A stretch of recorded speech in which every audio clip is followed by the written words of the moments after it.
ყაზბეგის მუნიციპალიტეტის მერიაში თრუსოს დაცული ლანდშაფტის მართვის ცენტრის შემაჯამებელი ანგარიშის წარდგენა გაიმართა.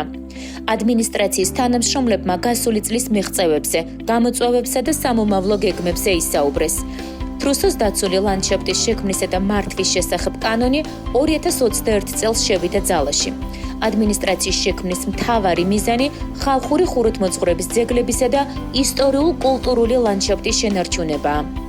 ადმინისტრაციის თანამშრომლებმა გასული წლის საქმიანობა შეაჯამეს.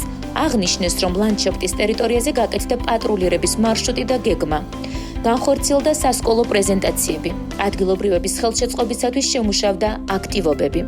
განთავსდა საინფორმაციო დაფები და გზის მანიშნებლები. კავკასიის ბუნების ფონდის მხარდაჭერით ადმინისტრაციის სამმა თანამშრომელმა სომხეთში არფას დაცულ ლანდშაფტში აიმაღლა კვალიფიკაცია. შეხვედრის ბოლოს დისკუსია გაიმართა ისტორიული ძეგლებისა და ბუნებრივი რესურსების დაცვის პრიორიტეტებსა და მდგრადი ტურიზმის განვითარებასთან დაკავშირებით.